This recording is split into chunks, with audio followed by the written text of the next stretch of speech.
Good evening, everybody. I know it's been a while. Forward Talk is here. Hit that like button and subscribe down there. Also, share this with your fellow teachers. I know they'll like to hear this. And also share it with other people that can probably help make a decision in your community on getting some of these laws changed. We're dealing with these kids. I was reading something about that 6-year-old in Newport News, Virginia.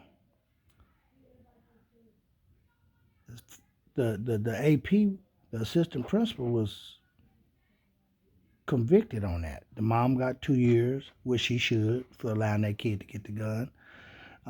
But that AP for being negligent.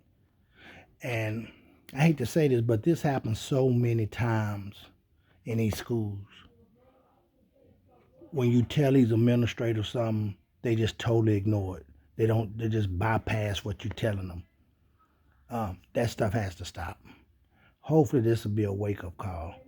Um, they need to start doing something with these kids that have these behavior problems. Just don't let them come back to school with the general people. When they have a continuous disruption of school, get them off their campus, man, because there's no learning going on. The teachers can't teach, and that darn sure ain't no learning going on because they're constantly disruption.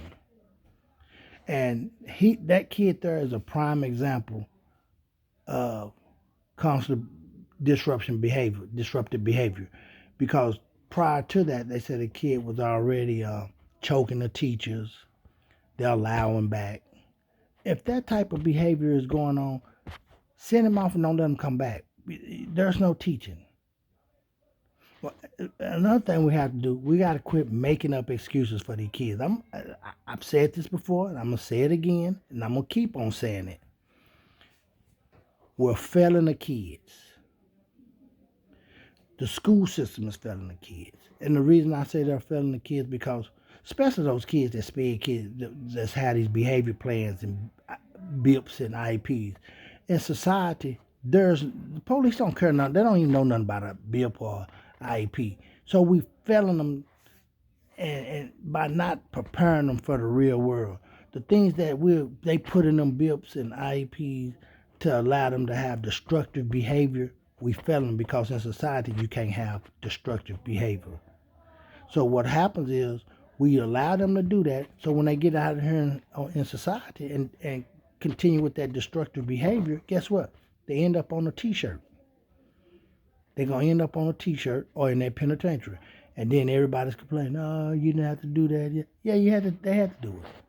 Because I'm going to tell you, the police want to go home at the end of the day. So quit making excuses for this type of behavior. And that's my hands are tied to school. No, your hands ain't tied. Stand up for something. If you don't stand up, the old saying that my grandma used to say, hey, if you don't stand up for something, you don't stand up for nothing. So we have to stand together. I say we because I feel like I'm part of it. We have to stand together and make sure that these teachers can get the support they need. The schools can get the support that they need.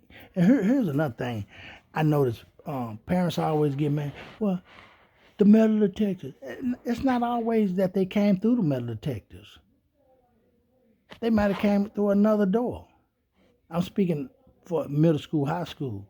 In that case, elementary schools don't have metal detectors. But the reason that AP is being held accountable is because she was told multiple times that kid had a weapon and done nothing, ignored it.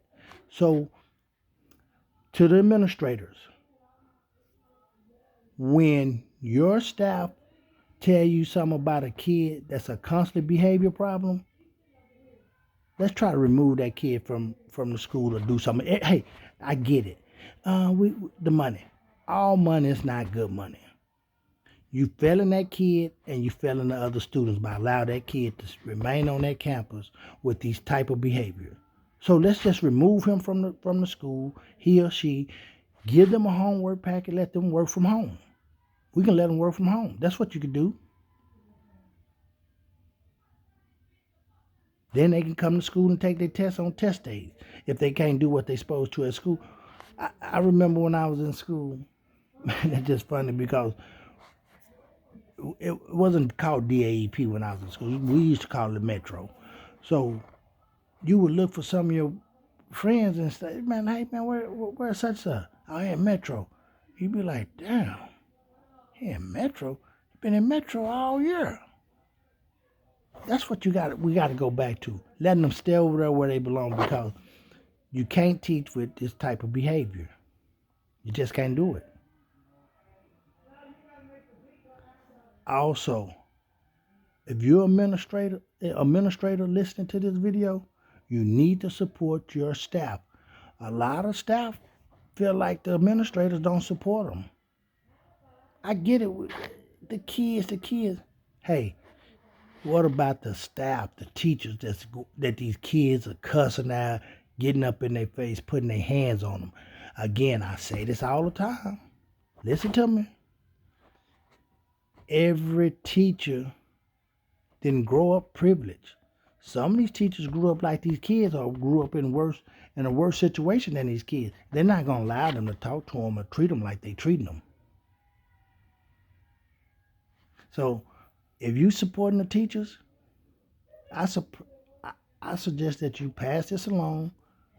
Jump on with me, because I'm trying to work on some legislation where these teachers can get some support on when these kids put their hands on them, where they can protect themselves. Because rest and believe, if they was out here on the streets, they wouldn't put their hands on them, because they know that the adult gonna put something on them. So these kids only do what they're allowed to do. So they act the way that they act because they're allowed to act that way. They know they can put their hands on a teacher and won't nothing be done. Not in every case. So when they put their hands on these teachers, the teachers, listen, press charges on them. Press charges on them. It's called assault. And guess what? It's called assault on a public servant, because you are a public servant. Teachers are public servants. So press charges on them. And press it to the full extent. Yeah, that'll stop a lot of this foolishness, because a lot of them think nothing's going to be done, so that's why they do what they do. I hate it for that principal and that mom.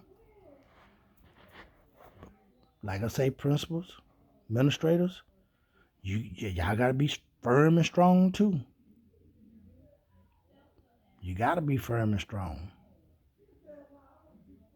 I hate it, but like I said a while ago, let's put the pressure back on the parent. Everybody says, how do you get that gun in school? Hey, how did that kid get the gun? Let's ask that question. How did they get the gun? Where did they get the gun from? So you put that pressure. I put that pressure on the parents, like in Michigan. It was 2 parents that had to do some time because of their kid shooting a kid. So we start doing that, a lot of things will change. But once again, support your teachers.